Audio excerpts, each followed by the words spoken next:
গতকালকে একটি গ্রামে গিয়েছিলাম। নিশ্চয়ই গ্রামটি অসাধারণ সৌন্দর্যের রূপে সজ্জিত, প্রাকৃতির গুণে গুণান্বিত। নদীর ধারেই গ্রামটি বেশ অনেক লোকজনই বাস করে।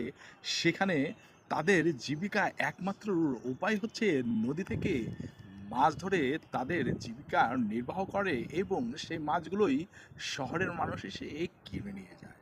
আমিও গিয়েছিলাম কিছু মাছ কেনার জন্য এবং এই যে প্রকৃতির সাথে একটি মেলবন্ধন সময় কাটাবো, সেটাও একটি ব্যাপার ছিল।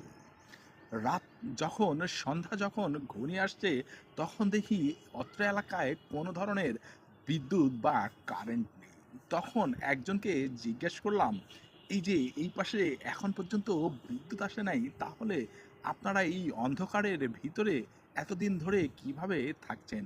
তখন উনি বললেন যে, দেখেন প্রত্যেকটি বাসায় এই যে একটি বাতি, প্রদীপ বাতি জ্বলে। প্রত্যেকটি বাসায় এই প্রদীপ বাতি জ্বালানো হয়, যেইটা নিভু নিভু জ্বলে, সেটাই একটি সুখের বার্তা।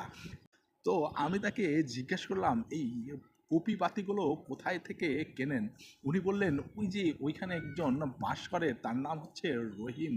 উনি এই কপি বাতিগুলো জ্বালায়।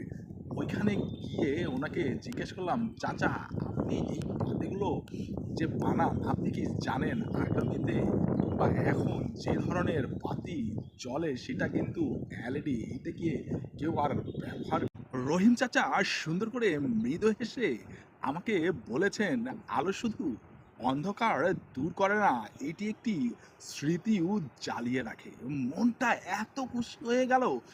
সুন্দর করে এই রহিম চাচা এত সুন্দরভাবে একটি কথা যখন আমাকে বলেছে, মন কিন্তু ছুঁয়েই গেছে। এই যে প্রাকৃতিক সৌন্দর্যে ঘেরা গ্রামটি, এই গ্রামের ভিতরে এত সুন্দর আলোকিত করে রেখেছেন রহিম চাচা। পুরো গ্রামটি যখন সন্ধ্যা নামে, তার কুপিগুলো সুন্দর করে যখন জ্বলে, তখন মনে হয় কোনো ফাইভ স্টার হোটেলের আলো নিবু নিবু করে সুন্দর করে তার সৌন্দর্যের দিকে তাকিয়ে চলেছে। যেখানে নদীর ধার, নিশ্চয়ই সৌন্দর্য আরো গভীর হয়ে ওঠে যখন ঝিঝি পোকাগুলোর শব্দ চারিদিকে, যখন জোনাকির আলো নিবু নিবু করে জ্বলে এবং সেই সাথে চাঁদ মামাও সুন্দর করে যখন উঁকি দেয়।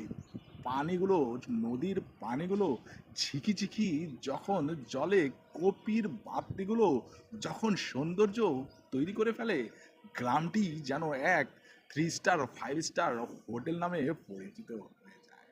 নিশ্চয়ই এই গ্রামগুলো সাধারণ থেকে অসাধারণ এইভাবেই গল্পের রূপ ধারণ তৈরি করে এবং প্রত্যেকটি মানুষকে আনন্দ দেওয়ার ব্যবস্থাপনা তৈরি করে।